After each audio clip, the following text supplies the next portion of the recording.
Oi pessoal, tudo bem? Eu sou o Gustavo, esse é o canal Redes e Poder no Sistema Internacional e hoje a gente vai ter um vídeo um pouquinho diferente, na verdade. Na última quinta-feira eu pude conversar com os graduandos do curso de Relações Internacionais da Universidade Positivo a respeito de uma visão possível a partir da nossa área, né, a partir da geopolítica, a partir das relações internacionais, a respeito de questões que geralmente não aparecem tanto no conflito que anda acontecendo entre Israel e Hamas, né, que envolve a questão da população palestina, que envolve a questão de Israel. O objetivo dessa palestra foi apresentar mais ou menos algumas técnicas e alguns instrumentais interessantes que a gente poderia utilizar a partir da nossa área para abordar esse tema, né, sem, de uma forma ou de outra, adotar nenhuma verdade já construída previamente. Então, eu espero que vocês gostem. Eu quero agradecer novamente ao professor Henrique Haskin, que é o coordenador do curso e que me fez esse convite, e também à professora Violeta Caldeira, professora do curso, que facilitou a ocorrência desse evento. Espero que vocês gostem. Até mais, gente! Professor Henrique, boa tarde a todas e todos que estão aí presentes. Na verdade, é eu que tenho que agradecer, né? Eu peço licença para entrar aqui nessa conversa com todo mundo, né? Todo mundo aí que, pelo menos quem está aqui em Curitiba, está passando por um momento difícil por causa do frio. Então, e eu sei que eu tenho uma voz monótona, né? Então, eu peço que, por favor, quem esteja debaixo de cobertas resista ou tome um café antes da gente começar, porque com esse frio que está aqui fica bem difícil. Mas eu queria agradecer, em primeiro lugar, o professor Henrique pelo convite, né? Pela oportunidade de trocar, né?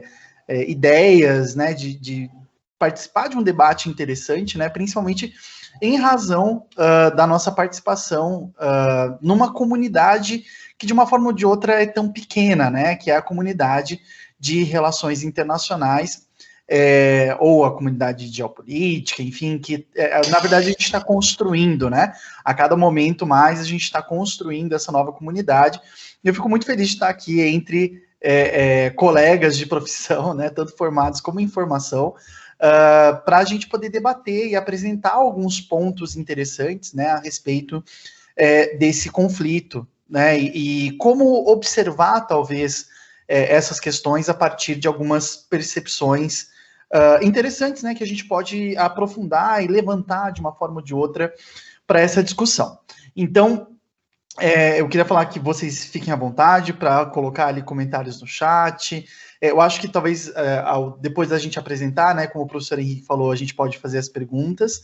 E eu quero falar que eu sou um pouco analógico, então, como eu sou um pouco analógico, talvez aconteçam aqueles momentos tensos em que o slide não passa ou alguma coisa assim, mas eu estou muito feliz de estar aqui com vocês para a gente poder conversar, né? E gostaria de agradecer também a quem facilitou o contato entre eu e o professor Henrique, que foi a professora Violeta Caldeira também, né? Que tem aí, eu tenho um carinho muito grande por ela, né? Somos grandes amigos, principalmente nos debates acadêmicos também.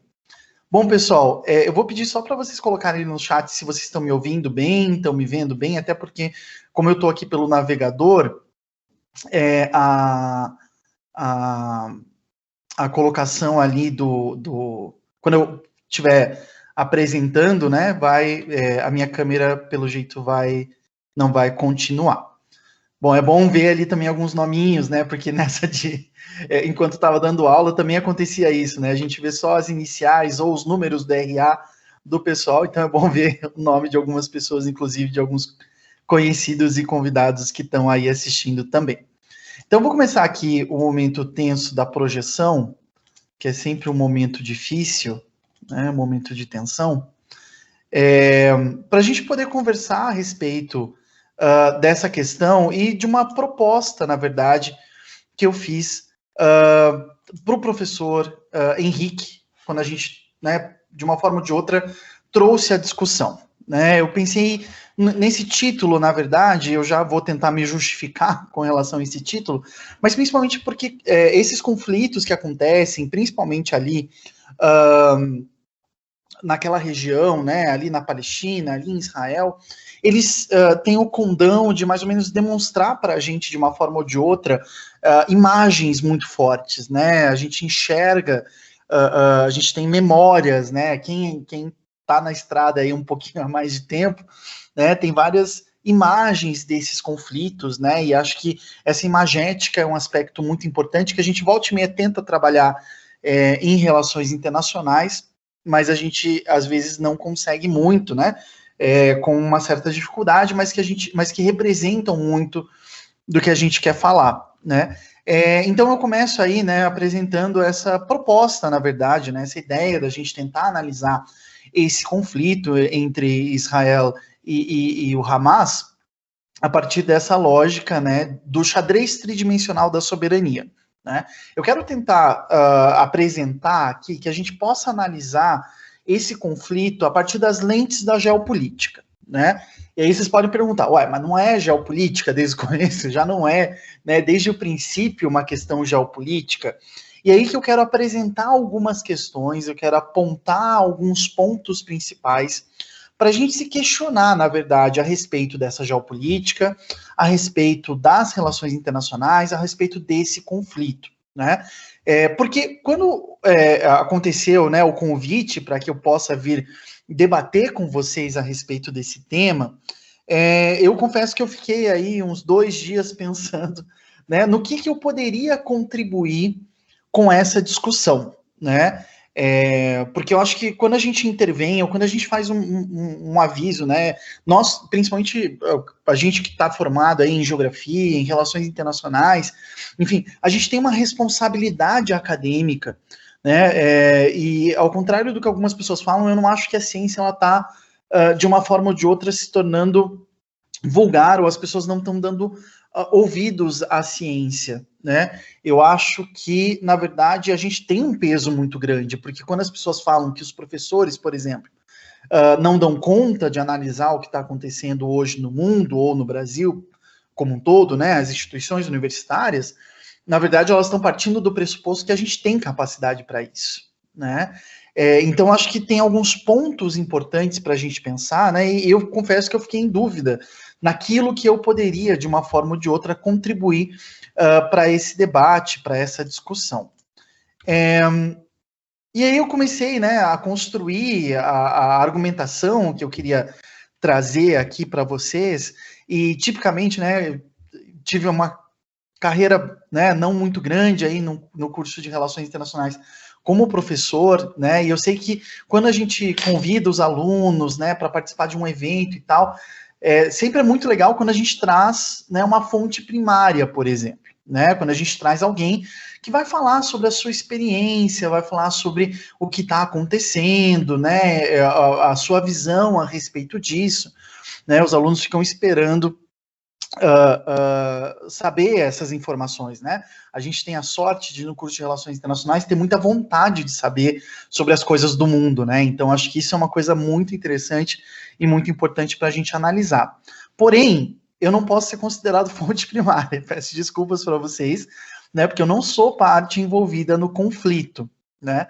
Caso, né, haja interesse, né, caso vocês tenham, principalmente quem consegue ler em inglês ou ouvir, né, no caso do YouTube e tudo mais, a gente tem vários jornais em Israel, a gente tem vários jornais no mundo árabe que abordam, né, essa questão enquanto fontes primárias, né? Claro que reportando fatos que acontecem, mas a partir de uma perspectiva específica, né? Quando a gente compara, por exemplo, o Haaretz com o Times of Israel, né? A gente encontra sobre o mesmo fato visões contraditórias, mas como a mídia representa, né, de formas diferentes, assim como a Al-Aqsa TV, né, do Hamas, inclusive, né, controlada pelo Hamas, e a Al Jazeera, controlada pelo governo do Catar, que apresentam, então, análises, fatos, narrativas, enquanto fontes primárias, né? Eu acho que é sempre importante apontar esses lugares da onde a gente pode tirar as informações de uma forma ou de outra, porque eles são relevantes para a gente, nem que seja para a gente contrastar narrativas que são construídas a respeito disso. Desses 4, eu acho que apenas a Al-Aqsa TV não tem versão em inglês. Então, também para mim ficou um pouco difícil contrastar, mas como eu sabia que tinha uma TV lá controlada pelo Hamas, acho que seria interessante citar aqui como fonte primária, que poderia ser utilizado depois para alguém que queira fazer uma pesquisa a respeito disso. Ao mesmo tempo, eu não sou um especialista em Oriente Médio, né? A minha pesquisa, ela gira em torno da discussão da relação entre segurança nacional, segurança internacional, estatalidade, direito e território, né? Então, como eu não sou especialista em Oriente Médio, eu não posso trazer, de repente, informações novíssimas, ou uma interpretação que seja resultado de anos de pesquisa, ou uma nova construção teórica para entender o que lá se passa, né? Para isso, eu recomendo muito fortemente o GEPOM, né, o Grupo de Estudos e Pesquisa sobre Oriente Médio, que vem se consolidando, né, no Brasil como um grande centro de pesquisas, né, a respeito desse tema, que, né, está aqui representado por dois nomes muito relevantes, né, a professora Monique Sochachevski e o professor Andrew Trauman, né, que tem pesquisas a respeito disso de forma bem aprofundada e que seria muito interessante, né, buscar informações a respeito disso, né, a respeito desse tema. Em terceiro lugar, seria interessante colocar que eu não me sinto pertencente a nenhuma religião, etnia ou coletividade política envolvida no conflito.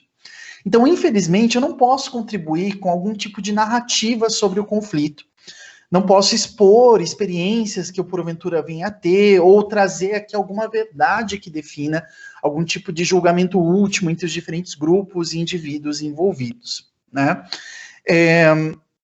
Eu não estou vendo a cara do professor Henrique, mas eu imagino que ele esteja falando, errei no convite, né? Essa pessoa vem aí falar e está falando que ele não vai falar, né? Não está apresentando.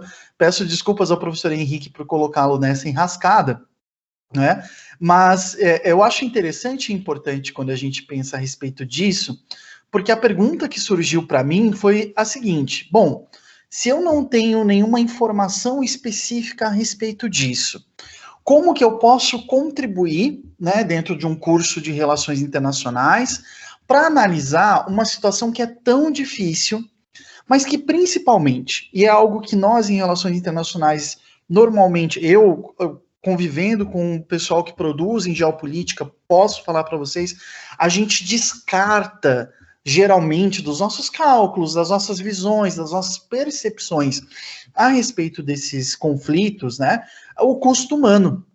E não há, talvez, hoje em dia, conflito tão longo que tenha um custo humano tão pesado, né? E vocês percebam que eu estou falando aqui custo humano não em termos econômicos, né, mas em termos de vidas, em termos de situações, em termos de danos psicológicos, traumas, né? É uma situação de vida extremamente complexa, cheia de ansiedades e de problemas, e vocês percebem que essa forma de vida, ela pode ser aplicada tanto para os palestinos que habitam principalmente a faixa de Gaza, quanto para as comunidades israelenses que vivem, principalmente na região sul do país, sob o risco de serem atingidos por foguetes do Hamas, não é?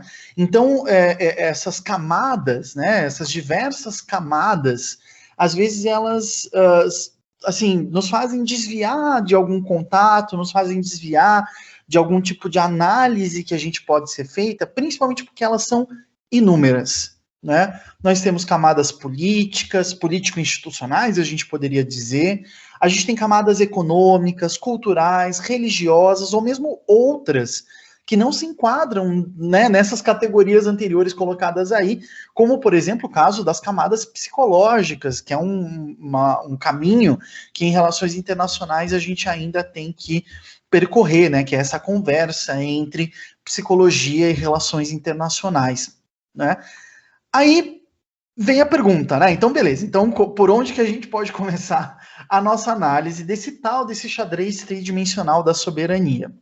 Eu acho que é interessante a gente tentar começar do começo, né? Sempre é importante a gente estabelecer um recorte através do qual a gente possa analisar de uma forma ou de outra algumas situações, né? E aí eu acho que é interessante a gente perceber, eu até estava ouvindo algumas notícias antes de entrar aqui Eu tenho uma tradição de família da gente ouvir muito rádio, né? A gente escuta muito rádio, e eu escuto muitas TVs no YouTube como se fossem rádios, né? Então, a gente vai percebendo de uma forma ou de outra que aquilo que está estourando atualmente no caso de Israel e do conflito entre Israel e Hamas, na verdade, é resultado, né? É a afloração, digamos assim, de diferentes tensionamentos. Isso não quer dizer que a gente tem que comprar algumas narrativas ou comprar aquelas análises que são feitas normalmente que tendem a fazer com que essas disputas territoriais acabem entrando nas névoas da memória, né, nas névoas da história, ou seja, vai retomando cada vez mais, enfim, mais atrás e tudo mais. E aí a gente não pode analisar o atual porque a gente não saberia como começa, né? Na verdade, eu acho que a gente consegue fazer essa análise desde que a gente siga. Não sei se vocês conhecem um autor muito importante, pelo menos para nós da geografia e para o nosso grupo de pesquisa, né, Geografia das Relações Internacionais. Eu sei que a Marina Dresa está aí assistindo, ela também faz parte desse grupo, né, que é o Fernand Braudel. Vocês provavelmente ouviram eles quando devem ter passado aí pela disciplina de teoria das relações internacionais, ou se vão passar ainda vão ouvir a respeito dele. O Fernand Braudel ele é muito utilizado principalmente naquela área de economia política internacional dentro das RIs, mas o Braudel ele foi um historiador muito importante, porque ele trouxe diversas formas de enxergar os processos históricos, principalmente estabelecendo uma diferença entre processos de longa, de média e de curta duração, né? Porque geralmente quando a gente vai analisar Israel-Palestina ou Israel-Hamas, seria muito fácil eu chegar aqui para vocês e falar, então, em 1918, em 1919, em 1945, mas como isso já está no currículo de vocês, inclusive, né? Eu acho que não é nem interessante a gente fazer essa recoletânea, digamos assim, dos fatos históricos que estão sendo disseminados aí pelos nossos currículos. Mas sim enxergar quais desses fatos históricos criaram tensionamentos de longa, média e curta duração que acabam fazendo com que, nesse momento agora, a gente tenha, como eu disse mais cedo, né, o afloramento de um tipo de conflito específico. Eu estava falando das notícias, né? Porque uma das notícias que estavam circulando antes da gente entrar aqui era que o Hamas estava ameaçando, né, tornar esse conflito um conflito religioso, né? Ao mesmo tempo, a gente tem que entender que essa declaração do Hamas tem a ver com a visita do secretário de Estado dos Estados Unidos, né, do Antony Blinken, representante para a diplomacia do Joe Biden, ao Egito, onde, junto com o presidente do Egito e o rei da Jordânia, eles estão, né, pactuando ali algumas questões que possam fornecer resultados, né, para um cessar-fogo entre Israel e Hamas, né? Bom, essa é uma das características, né? Mas eu acredito que são três principais eventos, né, ou tensionamentos que vão acontecendo ao longo do tempo e que resultam de uma forma ou de outra nesse momento que a gente vive, e que é algo muito importante, porque às vezes são algumas notícias que estão passando por debaixo do radar e a gente não percebe tanto ou tão bem, né, quanto, enfim, se essas notícias elas estivessem sendo bastante abordadas. Então, quais são esses três elementos? Em primeiro lugar, a gente tem que lembrar que em 2018 foi passada uma lei básica no parlamento israelense, né, chamado de Knesset, que estabeleceu Israel como um Estado nacional judaico. Israel não tem uma constituição. Da mesma forma como a Áustria, da mesma forma como a Alemanha, Israel tem um conjunto de leis básicas, né? Então essas leis elas vão sendo aprovadas e elas vão sendo reunidas numa constituição informal, mais ou menos também como no formato da Organização Constitucional do Reino Unido.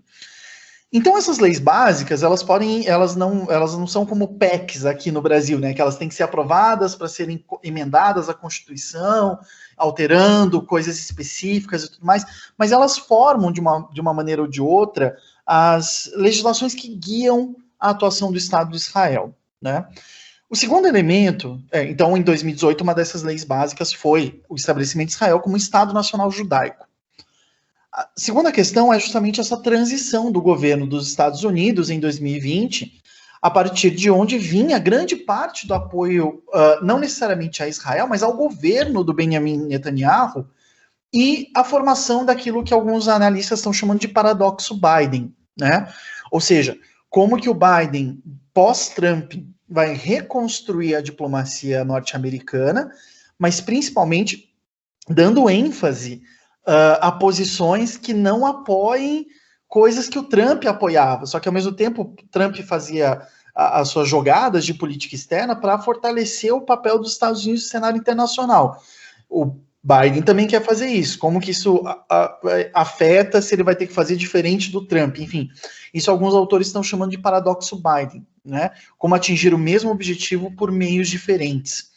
E especificamente no caso do governo do Benjamin Netanyahu, e isso é bem importante que a gente diga, não é necessariamente a Israel, mas ao governo do Bibi, esse apoio do Trump era muito importante para que ele ganhasse apoio eleitoral, tanto entre membros do eleitorado israelense, mas também com relação à diáspora, né, e o apoio da diáspora às iniciativas do Netanyahu no governo de Israel. Israel está passando aí, já, se não me engano, a gente está indo para a quarta ou quinta eleição, porque não se consegue formar a maioria no parlamento, né? Teve um período do ano passado que a gente achava, inclusive, que o Benny Gantz ia virar primeiro-ministro de Israel, mas isso não aconteceu, o Netanyahu voltou, enfim, a gente tem que entender também esse jogo da política, né, institucional e partidária dentro, né, do próprio Estado de Israel.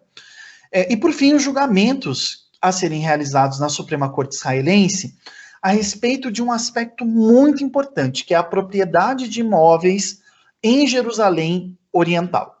Na verdade, o conflito que a gente observa hoje surge justamente desses julgamentos que iam ser realizados pela Suprema Corte israelense no começo do mês, que causaram algumas questões importantes no relacionamento dos palestinos israelenses, ou seja, aqueles que habitam regiões ocupadas ou que estão, ali tem um não, mas ou que estão sob jurisdição de Israel, né?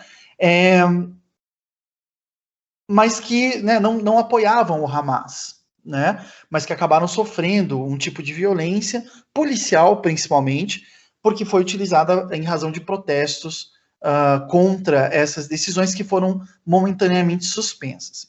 Então a gente tem três, né, processos, digamos assim. A gente tem um processo longo, um processo de longa duração, um processo de média duração e um processo de curta duração, né? O reconhecimento de Israel como Estado-nação da comunidade judaica mundial, que é isso que diz lá a lei básica, né, coloca pela primeira vez uma certa situação de responsabilidade de Israel com a comunidade judaica ao redor do mundo. Porque até 2018, Israel, por mais que se considerasse um Estado judaico e democrático, não havia integrado os processos de colocação da sua legitimidade, digamos assim, no pertencimento, né, ou na sua responsabilidade enquanto Estado-nação da comunidade judaica mundial. Ao fazer isso, ele acaba assumindo o papel de representante dos interesses dessa comunidade ao redor do mundo, né, como qualquer cidadão brasileiro, né, se for para fora, teoricamente, deveria receber apoio do governo brasileiro, caso acontecesse alguma coisa, mas principalmente Israel acaba comprometendo o pleno exercício de direitos civis, de direitos políticos, econômicos, a uma certa pertença religiosa. E isso é um tensionamento dentro mesmo de Israel, né? Porque isso é uma decisão que tem que ser tomada, constitucional, né? E aí o papel das leis básicas aparecem como algo muito importante, porque elas não surgem de um processo constituinte, né? Elas podem ir sendo aprovadas, e há muitas críticas também com relação a isso. Bom, diante dessa longa duração, ou seja, por que é uma longa duração? Porque ela é uma alteração do próprio funcionamento, da própria base de organização do Estado de Israel, né? E isso altera, né, uma prática até então existente de que Israel seria responsável também pelos palestinos internamente, mas também que Israel não seria necessariamente responsável pela diáspora fora, né? Mas sim responsável apenas pelos cidadãos que habitam o seu território. Isso faz com que Israel apareça, a partir de então, como um outro tipo de Estado no sistema internacional, né? Os construtivistas diriam que a identidade do Estado de Israel se altera nesse momento. O processo de média duração é justamente esse período de transição de poder nos Estados Unidos, porque o fim do governo do Trump impediu a continuidade do suporte americano às estratégias, sobretudo da extrema-direita e da direita israelense, de colocar a ênfase das relações no Oriente Médio de Israel, baseadas no contrapeso que estava se formando com relação ao Irã. Eu acabei de ver uma notícia também, mais cedo, de que a Arábia Saudita havia suspendido os voos entre Riad e Tel Aviv, que era um dos trunfos que foram apresentados não só pelo Mohammed bin Salman, mas pelo Netanyahu e pelo Trump no finalzinho do ano passado, né, e esse processo de normalização das relações de Israel com os países árabes do entorno, né? Ou seja, a gente também tem uma questão de média duração em que as alternativas que aparecem para Israel com relação aos países do seu entorno acabam sofrendo alguns constrangimentos que não estavam no script, né? Porque com a volta da questão dos despejos no bairro de Sheikh Jarrah, a gente tem então a volta da questão da oposição entre árabes e israelenses ali na região também, né? E aí a curta duração são justamente esses despejos que foram feitos em Sheikh Jarrah, né, um bairro próximo da cidade antiga de Jerusalém, um bairro teoricamente palestino, cuja tutela estava estabelecida desde 67 com a Jordânia, né, mas que principalmente teve o efeito de recriar uma circunstância que não havia desde 2007. Porque em 2007, quando o governo dos Estados Unidos, né, ele força uma eleição democrática na faixa de Gaza e na Cisjordânia, vem tentando, né, com isso, afastar o Hamas do poder na faixa de Gaza, e acaba, na verdade, elegendo o Hamas legitimamente, né, por meio das eleições para controlar Gaza, você tem uma cisão entre o Fatah, né, o partido do Yasser Arafat, né, o partido que se marcava pela solução de dois estados, né, mais conciliador, digamos assim, e o Hamas, que é uma dissensão mais recente do conflito, né, entre Israel e Palestina, mais violento e que prega o fim do Estado de Israel, né? Desde 2007, essas duas facções, digamos assim, elas, em razão da eleição do Hamas em Gaza e a manutenção do poder do Fatah na Cisjordânia, essas duas facções não estavam conversando entre si. Havia uma divisão do governo palestino que estava sendo realizado nessas duas regiões. O que os despejos em Sheikh Jarrah e depois, principalmente a repressão policial na Mesquita de Al-Aqsa, com os protestos que foram realizados em Jerusalém Oriental, né, que está ocupada, teoricamente, por Israel desde a Guerra de 67, o que traz, na verdade, esses despejos, essa violência, é uma reunião, né, uma unificação dos esforços palestinos de combater, de uma forma ou de outra, essa violência policial exercida contra eles nos protestos em razão dessas decisões, né? Quando eu fui montar essa apresentação, eu confesso que eu tinha feito um outro set de slides explicando certinho a questão de Sheikh Jarrah. A gente pode deixar depois para as perguntas, né? Porque se trata de uma questão bem importante mesmo.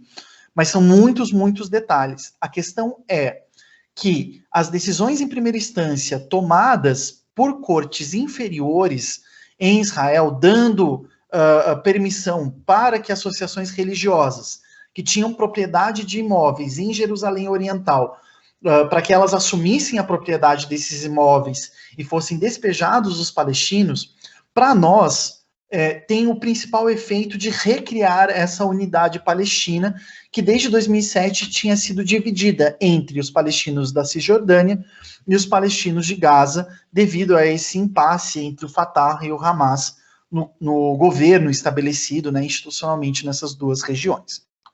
Bom, o que cada um deles traz, né? Em primeiro lugar, esse processo de longa duração de reconhecimento de Israel como Estado-nação da comunidade judaica mundial acaba levantando a questão da cidadania, do acesso à justiça, em um território que é resultado de diferentes camadas de territorialidade jurídica, histórica e de processos diferenciados de apropriação dos territórios. Como a gente, por exemplo, estuda o mundo a partir de uma perspectiva eurocentrada, vocês já devem ter ouvido falar a respeito disso, a gente, por exemplo, não estuda a história do Império Otomano, né? E nesse caso, a história do Império Otomano ela é muito importante. Eu confesso que eu comecei a estudar no fim do ano passado, começo desse ano, peguei lá o Albert Hourani, uma história dos povos árabes, que eu recomendo profundamente para todo mundo, para entender esse Império Otomano, né? Porque havia uma questão. O Império Otomano, como herdeiro de Bizâncio, como herdeiro do Império Romano, ele não tinha a noção de território de acordo com a nacionalidade. Essa construção jurídico-política, cultural, é do século XIX da Europa. Então, acho que é uma coisa muito importante a gente perceber que, por exemplo, né, como que acontecia a jurisdição no territorial, né, no Império Otomano. Você tinha as províncias, você tinha os vizires, que eram os governantes das províncias, né, e você tinha, então, que cada pessoa, quando tinha um problema com o seu vizinho, com o outro, enfim, quando tinha algum crime que acontecia, algum crime à honra e tudo mais, esses problemas, se ocorressem dentro da própria comunidade, eram resolvidos pelas instituições responsáveis pela gestão dessas comunidades, né? Não à toa, quando os britânicos assumem o controle da Palestina, lá na Primeira Guerra Mundial, isso é uma das principais questões, porque a instalação de um protetorado britânico lá, ele só pode se dar com a aceitação ou do Supremo Conselho Muçulmano, ou não, né, mas ao mesmo tempo, né, do Conselho Supremo Muçulmano por parte dos palestinos árabes e do Conselho da Assembleia de Representantes dos palestinos judeus ou dos judeus que foram para lá em razão dos esforços desde o século XIX. Como não havia essa ideia de territorialidade nacional, ou seja, um território pertence àquele Estado porque aquele Estado reconhece, se justifica porque ele representa uma nação específica, que é a ideia de Estado-nação que a gente tem no mundo,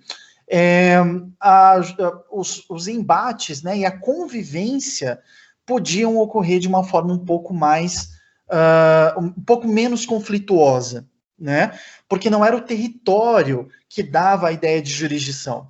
Agora, com o reconhecimento de Israel como Estado-nação da comunidade judaica mundial, essa lógica ela se territorializa.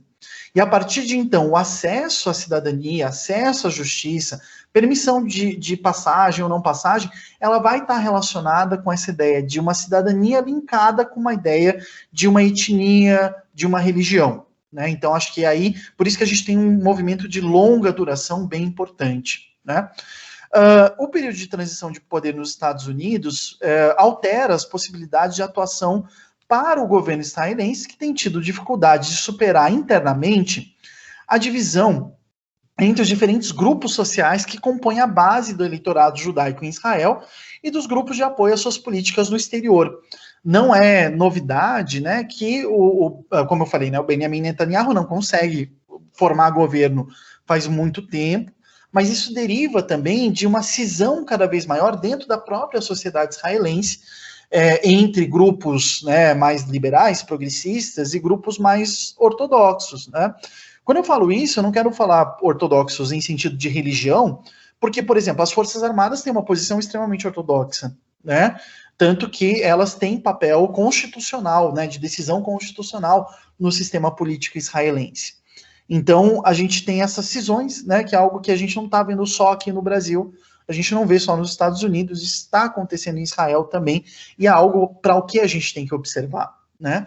E por fim, a curta duração, que são os despejos lá naquele bairro de Sheikh Jarrah, demonstram que decisões das primeiras instâncias jurídicas fazem com que a legislação vigente deva incorporar propriedade prévia à própria formação do Estado de Israel, anterior a 1948, abalando diversas considerações a respeito da segurança jurídica que se encontra ali naquela região, né, principalmente no país. Então, bom, diante desse cenário todo, né, diante desses movimentos de longa duração, como que a gente pode, então, entender esse movimento, entender esse conflito, entender a violência, o nível de violência que é utilizado com relação a isso, né? Bom, vamos lá, né? Qual a especificidade do nosso campo, né? A professora Cristina Soriano Pesequilo, ela tem um livro chamado, um clássico, né? Chamado Introdução às Relações Internacionais, Temas, Teorias e Visões, no qual ela aponta, né, um livro clássico de 2004, quando ainda estava se delineando a área de relações internacionais aqui no Brasil, e ela explica para a gente que a área de relações internacionais é uma disciplina dedicada à análise do que acontece no mundo de fora das sociedades nacionais, né, avaliando as interações, o surgimento de novos atores internacionais, os fluxos diversos do cenário mundial. As relações internacionais, então, consistem em uma forma organizada de se pensar as relações que se estabelecem, as relações sociais que se estabelecem para além das fronteiras dos estados, fornecendo para a gente parâmetros, instrumentos para que a gente possa interpretar e compreender esse campo de ação externo. E aí que eu queria trazer para a gente entender essa discussão, né, justamente essa ideia, né, ou seja, se o cerne das relações internacionais são a discussão, né, a discussão daquilo que acontece para além das fronteiras dos estados, será que a gente pode analisar esses três casos, né, por meio da própria ideia de fronteira? Será que a gente pode pegar esses três grandes movimentos, né, de longa, média e curta duração, e tentar entender isso por meio da ideia de fronteira, por meio da ideia de imposição de uma jurisdição e de uma norma num determinado território? Né? Acho que é uma pergunta que eu queria trabalhar aqui com vocês. Aí vocês falam no final, não, Gustavo, não tem nada a ver isso, não importa, né? Enfim, mas eu quero só tentar aqui com vocês. Bom, como eu já disse, quando Israel se estabelece como um Estado-nação da comunidade judaica mundial, o que ele acaba fazendo é estabelecer limites na legitimidade do comando emitido, principalmente com relação à comunidade política que passa a compor a base do poder político de um país. Por quê? Porque quando Israel assume em 2018 seu caráter nacional, né, de representante da comunidade judaica mundial, ele está desconsiderando, né, essa lei básica, ela passa a desconsiderar de uma forma ou de outra outras comunidades que não eram um problema para Israel, mas que gradualmente podem começar a se tornar uma questão importante. Os cristãos maronitas, né, os palestinos cristãos também, inclusive, né, os próprios judeus etíopes, que sofrem lá em Israel um processo de discriminação bem importante. Né? Estabelece-se, portanto, essa legitimidade com base num grupo que é recortado daquele grupo que já compõe o país. Né? Então, aí estabelece-se uma fronteira de participação política. No caso da transição de poder dos Estados Unidos, se estabelece limite de compromissos que podem ser assumidos, tanto interna como externamente, pelo governo de Israel diante de mudanças no cenário internacional. Porque a gente está no meio da pandemia do Covid-19, a gente está num processo de substituição dos Estados Unidos pela China, né, como principal economia do mundo, e a gente tem, então, uma impossibilidade de seguir naquela rota que estava estabelecida durante o governo Trump, né, que propunha, né, a criação de situações bem específicas e das quais é difícil fugir, né, em termos de política externa. E, por fim, acho que os despejos no bairro de Sheikh Jarrah são muito importantes porque eles estabelecem quais são os limites do uso da força para realizar o cumprimento de uma decisão judicial que, por acontecer em Jerusalém Oriental, não adere nem às regras do direito internacional, nem do direito da guerra. né? Existe um pesquisador, Conor Foley, ele é muito legal, ele é muito gente fina, e ele pesquisa justamente isso, devolução de terra pós-conflito, né? Ou seja, há uma questão imobiliária dos conflitos internacionais muito importante, porque diz respeito à propriedade, né? Diz respeito a questões importantes, e quando se estabelece um tipo de guerra, né? Uma ocupação, a gente tem que seguir lá os princípios, né, das convenções de Genebra. Então, há alguns princípios que a gente tem que discutir aí, porque os despejos de Sheikh Jarrah, eles alteram de uma forma ou de outra ou alguma segurança jurídica de como estava estabelecido o funcionamento das relações, né, de soberania, na verdade, né, de jurisdição de Israel sobre seu próprio território, né? Na verdade, porque eu falei soberania, né? Porque essas três questões são as fronteiras da soberania, ou seja, são as fronteiras da comunidade política, são as fronteiras da política externa e são as fronteiras da capacidade de fazer valer a sua jurisdição em seu território, né?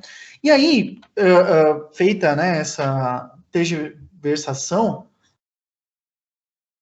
eu queria apresentar justamente, né, o porquê do xadrez, né? Acho que por que a gente tem que observar isso não como um mapa, né, mas como um processo político importante. E por que esses três movimentos importam, né? Eu trouxe aqui um mapinha, né, dois mapinhas, na verdade, que andaram circulando aí na internet, em razão dos conflitos, né? Ali está a posição de Sheikh Jarrah, né? Em amarelo, laranja, claro, salmão, são as regiões de Jerusalém Oriental sob responsabilidade da autoridade palestina ou dos jordanianos, né? Em rosa, roxo, né? Aquelas que são de responsabilidade dos israelenses. A gente vê ali, né, em amarelo, claro, amarelo ouro lá no finzinho, né, o fim da Cidade Velha, justamente na esplanada das mesquitas, onde fica também o Muro das Lamentações e a Igreja do Santo Sepulcro, né, e a gente enxerga também aqui no outro mapa, né, as mortes causadas tanto em Israel como em Gaza e na Cisjordânia nesse conflito, né, apenas nesse conflito de agora, né? Qual que é o problema da gente analisar isso a partir dessa perspectiva, que é uma perspectiva cartográfica? O problema é que a gente passa a observar o mundo como se fosse um tabuleiro de war. Eu imagino que vocês, como bons internacionalistas e boas internacionalistas, já devem ter jogado War. Eu adoro jogar War, né? Gosto muito, às vezes é a forma que eu tenho para relaxar no computador mesmo, enfim, acho muito legal. Só que o War, ele traz um problema, porque ele é bidimensional. Né? Por que eu digo que ele é bidimensional?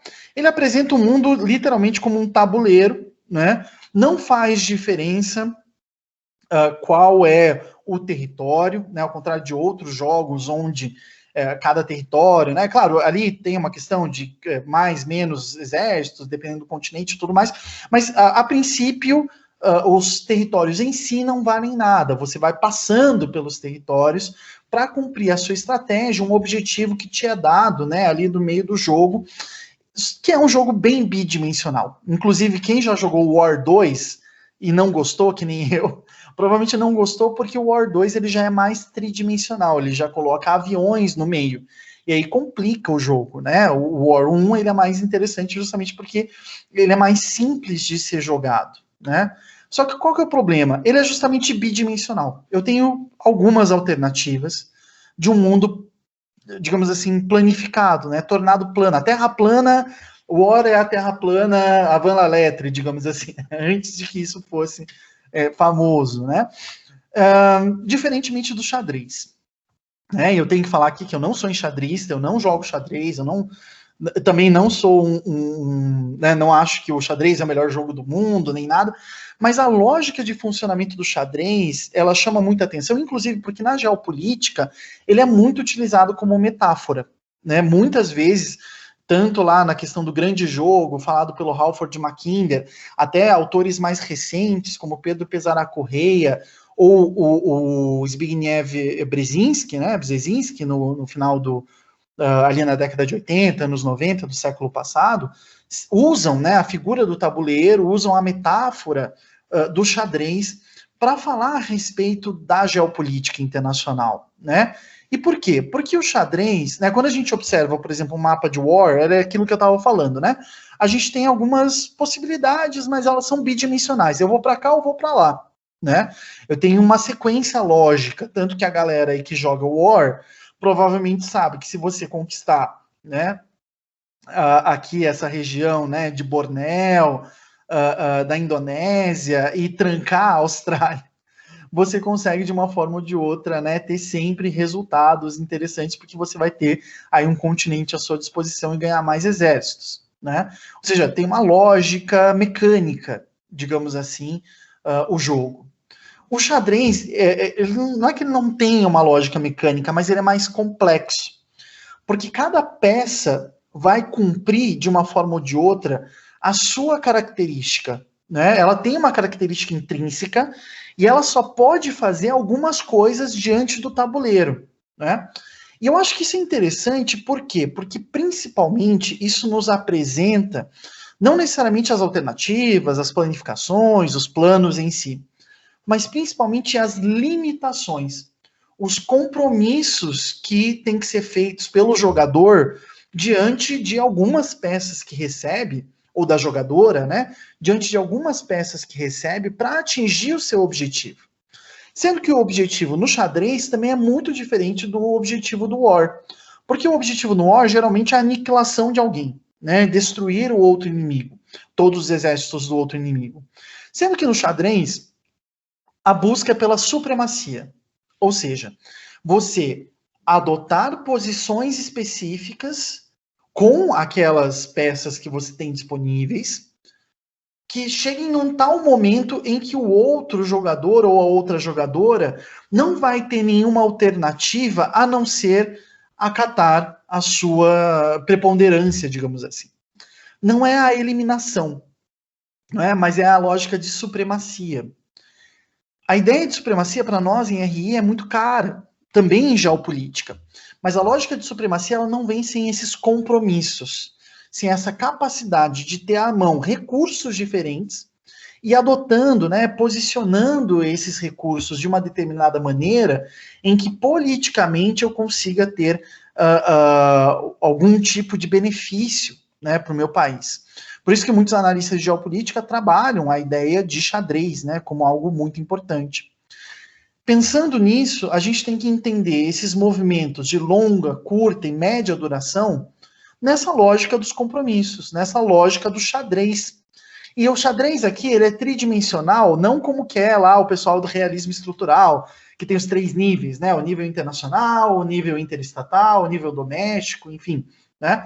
Mas principalmente porque as consequências do uso de recursos por parte de ambos os lados com relação aos processos de longa duração, de média duração e de curta duração vão representar a produção das lógicas de relação de poder, os compromissos políticos que acabam afetando de uma forma ou de outra a atuação territorial dos estados em diferentes escalas.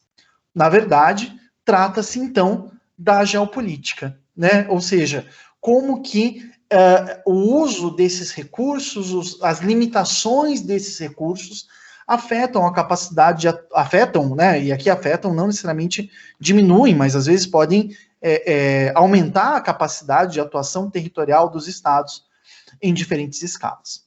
Trata-se, portanto, de uma análise que a gente tem que fazer pensando no conceito, então, de soberania, né? Pensar, por exemplo, sobre quem se busca exercer essa soberania. Quais são os grupos ou indivíduos submetidos a esse comando político? Quem aceita essa ideia? Quem é a comunidade política legítima? Sobre quem ela se exerce, mesmo que não pertença à comunidade política, e como ela se justifica? E, por fim, ela se exerce, como no caso do Império Otomano, através das pessoas, ou também com relação aos espaços, como é o caso dos Estados-nação modernos, né?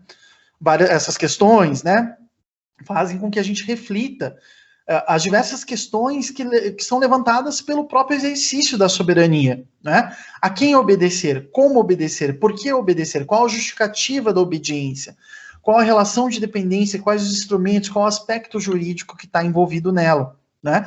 Eu vou passar aqui porque já está dando tempo e logo vocês vão ter aula, Mas eu queria passar justamente para uma questão importante para a gente entender esse processo. Ou seja, nós temos aí esse xadrez tridimensional, a gente pode pensar, né, com relação aos 3 aspectos que, segundo a Declaração de Montevidéu dos Direitos e Deveres do Estado, que foi, né, absorvida pela comunidade internacional como direito comum, né, ou seja, como forma de relacionamento entre os Estados, mesmo que não sejam signatários, que um Estado é composto por um governo, um território e uma população. A nossa forma de enxergar, talvez, pense que o governo é o responsável pelo ordenamento do território, dos recursos que estão no território, porque eles estão à sua disposição, e o governo é aquele capaz de comandar a população. Ao mesmo tempo, na lógica tradicional, o território é visto como base para que uma população exista, né? Ou seja, ele é visto como fonte de recursos, no caso do governo, ou como base física da existência da população. Só que há também aqui um outro tipo de xadrez tridimensional que é com relação à política que é exercida. Porque o governo, por exemplo, ele só pode ordenar um território, ou assim, ele só se mobiliza para ordenar um território porque nesse território há recursos para que ele possa, de uma forma ou de outra, agir. Então a pergunta que a gente tem que fazer é quais são os recursos? E vejam, aqui quando a gente fala de recursos que têm que ser ordenados pelo governo para que ele não morra, né? A ideia de razão de Estado é justamente governar um Estado para que haja um Estado no futuro, né? Então, os recursos, eles não são necessariamente recursos geográficos, né? A gente, por exemplo, eu não citei o caso das colinas de Golã, que são um ponto importante no acesso a recursos hídricos, no caso do governo do Estado de Israel, mas, na verdade, a gente tem que pensar em outros tipos de recurso que resultam do ordenamento de território, como mão de obra barata, né? É algo que é um recurso importante para a manutenção de uma economia, no caso de Israel, que se tecnifica cada vez mais, né? Ao mesmo tempo, para que a população seja comandada pelo governo, ele tem que ter legitimidade. E quando a gente observa, por exemplo, a reunificação, entre aspas, né, do movimento palestino, o que a gente está vendo é que cai uma certa legitimidade, não jurídica, né, mas uma certa legitimidade que vinha sendo aceita do comando, né, de forma separada, né, e a necessidade deles se reunirem em conjunto. E, por fim, o território só será base para a atuação das populações caso haja uma lógica de pertencimento dessa população com relação a esse território, né? Que ela tem um processo, como diz o Yi-Fu Tuan, né, um geógrafo sino-americano, de topofilia, né, de aproximação sentimental com um determinado território. E aí esse pertencimento pode ser construído de assim, enormes maneiras, né, de maneiras muito diferentes. Como, por exemplo, o caso de considerar o Estado de Israel como o representante da comunidade judaica internacional. E por que isso cria um novo sentido de pertencimento? Porque a partir da organização jurídica do Estado de Israel, permite-se que pessoas da diáspora acabem acessando esses imóveis que estavam em disputa, por exemplo, no caso do bairro de Sheikh Jarrah. E aí você vai colocando cada vez mais camadas, né? Vai colocando mais uma tridimensionalidade nessa questão, né? Para a gente pensar aí como analisar todo esse processo. Para a gente fechar, então, né? E tentar tirar daqui alguma coisa, espero que vocês não tenham dormido até agora. A minha voz é monótona, né? Nem sempre os meus assuntos são assuntos legais, mas assim, espero que a gente entenda, então, que a soberania é uma relação essencialmente política e que se exerce em uma multiplicidade de valores, de vetores, perdão. A gente não vai conseguir entender esse conflito se a gente selecionar apenas um vetor, e aí que vem a dificuldade de nós como analistas, né? Acho que esse é o mais importante. Nós, como analistas, a gente vai ter que hierarquizar, e aí depende da nossa organização, né, para o que a gente quer entender nesse conflito. A capacidade de ação dos estados está relacionada com a sua visão e a tentativa de prática da sua soberania, sejam estados constituídos, sejam grupos políticos. A gente tem que, geralmente, né, voltar e perceber que os estados eles sempre têm que justificar a sua ação, os governos, né, o Hamas, ele sempre tem que justificar a sua atuação. Então, quando o Hamas vira e fala, não, a gente vai transformar isso num conflito religioso, ele está tentando alterar a lógica de justificação, né? Porque ele está falando, bom, agora não é mais uma questão de Israel e Hamas, na verdade agora é uma questão de muçulmanos contra israelenses. Por quê? Porque o Hamas está perdendo força na faixa de Gaza, principalmente depois desses ataques que a gente vem observando, né? Por parte de Israel, no meio de uma pandemia, né? Que já poderia ser considerado um crime de guerra de ambos os lados. Já que estão aí colocados o reconhecimento da autoridade de um governo, de um Estado, de uma comunidade política, a sua legitimidade e a coletividade que ele representa no sistema internacional.